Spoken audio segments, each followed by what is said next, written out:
Ташкөмүр шаарынын тургуну Назгүл Бекбердиева 2 жаштагы небересинин кулагы 10% гана угаарын жакында билген. Чет өлкөдөн күчтүү дарыгерлер келет дегенди угуп, чыдамсыздык менен күтүп, бүгүн атайын аны көрсөтүүгө Ош шаарына келди. Диагноз ошо келиңиз перемен эмалында грипп болгон дейт да. Ошодон кулакты заражать этип кеткен дейт.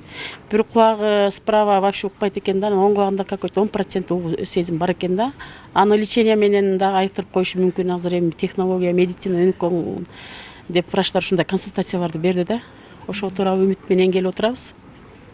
Ош облустар аралык онкология борборунда бейтаптарды акысыз кабыл алып жаткан чет өлкөлүк дарыгер наристенин чоң энесине учурда медицина өнүккөнүн белгилеп, жаш баланы тезинен операция жасоо керектигин айтты. Дарыгерге көрүнүүгө Баткен, Ош, Жалал-Абад облустарынан бейтаптар келип, узун кезек пайда болду. Баары баш, моюн, кулак, мээ, мурун жана башка оорулардан жабыркап, дартып өтүшүп кеткен жарандар. Алардын ар бири кылдат текшерилип, медициналык кеңештерди алышты.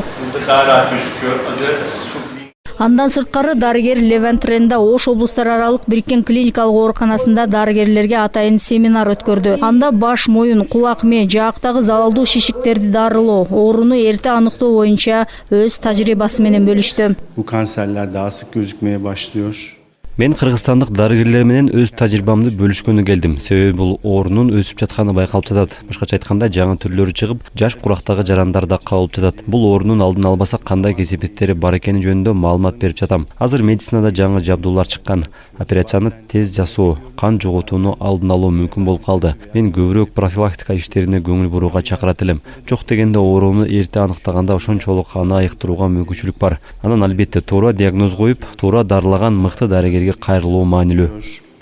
Bu süreçte bazen lazer, bazen robot. Дарыгерлер белгилегендей, алар үчүн эл аралык тажрыйба абдан маанилүү. Себеби учурда айрыкча онкологиялык оорулардын саны да өсүп, жашарып да жатканы өкүндүрөт. Бул өзү лор врач чоң аябай операциялар жасайт экен. Он действительно даже бир 3-чү, 4-чү даражадагы ооруларга жасаган операцияларын көрдүк. Действительно мындай чоң операциялар өтө радикальный деп коет. Бизде радикальный операциялар жасайт экен. Көрүп Bizde азыр лор врач болбогондуктан мындай операциялар бизде жасалбайт. Азыр бул областной больницада, челюстно-лицевой отделениеде, жана лор отделениеде, жана Бишкекте, национальный центр онкологияда өзү бизде лор отделение бар, ошол жерде жасалып, оорулар бизге келгенде химиотерапияны бизден алат. Окууга жалпы 65 дарыгер катышып, сертификаттарды алышты. Дарыгерлер үчүн мындай зор мүмкүнчүлүктү Анар муктаждарга жардам берүү фонду уюштурган. Негизги максат медициналык дарылоонун сапатын жогорулатуу болуп эсептелет. Пациенттер көбүнчө запущенный формада кайрылышат экен, 4-чү, 3-чү стадияда. Ошон үчүн мен ойлойм, көп мамлекеттин деңгээлинде көп программаларды иштеп чыгыш керек экен, что элдер алдын ала билиш керек экен кайрылууну. Профессорлор, биздин докторлор ошо дискуссияда бири-бирине көп айтып кетти, өздөрүнүн ой пикирлерин. Ошондо айтышты, мисалы алдын ала көп